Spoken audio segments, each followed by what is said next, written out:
How do you think it is going to play out politically, and will the opposition's allegations of voter suppression in any way affect the legitimacy of these elections, the upcoming elections?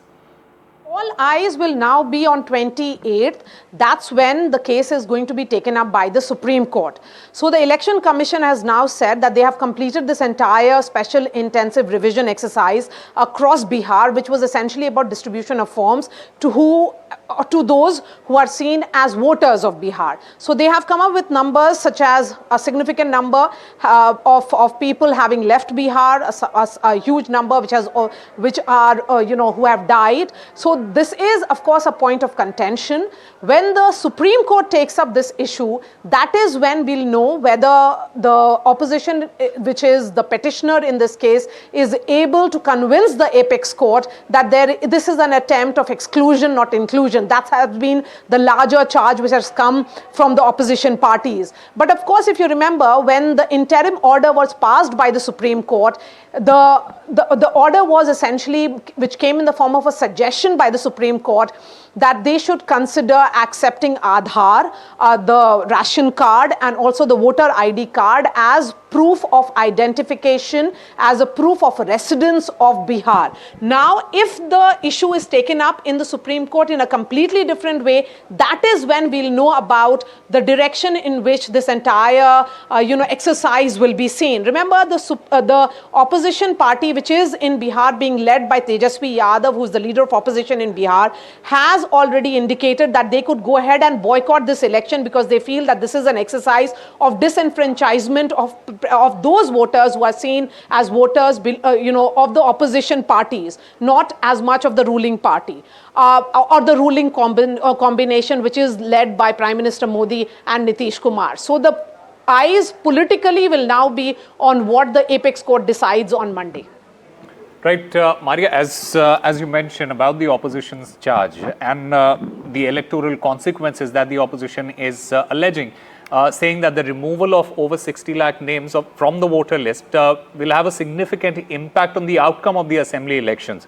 How will the Election Commission now address all these allegations? So, Election Commission, in fact, the CEC had issued a detailed statement only yesterday, where they said that can opposition parties really justify that this exercise is not being conducted in a free and fair manner? And how, when they say that the level playing field in Bihar has been disturbed, what really is the proof of that? He had gone on to say that as far as this revision exercise is concerned, it is in keeping with what the Election Commission does to ensure that those who are not the voters of a particular state are removed from the list, or those who have died and still continue to be in the list must be removed. And the Election Commission had said that if a particular person is not a citizen of the state, then why should he be allowed to really cast the vote in this universal adult franchise, which gives every citizen a right, one single right to vote. But having said that, look, the Election Commission is facing a lot of questions, particularly with regards to the timing of this entire intensive revision. There was a revision which happened in the month of January in the state of Bihar, which goes to polls later in the month of October and sometime in the month of November. But the Election Commission says that at that time it was more of a review, not really an intensive revision which is being carried out right now. The bigger challenge right now, Osama, would be for those 65 lakh who have now been removed from that list. If they are actually those who are the voters of Bihar, do they have a redressal system?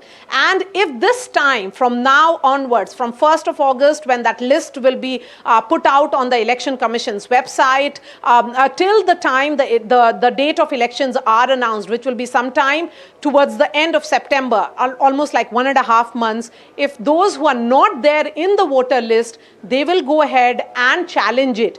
If their concerns are addressed in the 1.5 months, which will mean that they'll be back on the list, but if it is not addressed, then what are the forums on which they can challenge it? That is the big question that is staring at the electors. But yes, if you look at the overall picture, Osama, 243 constituencies, that's what we are looking at in Bihar.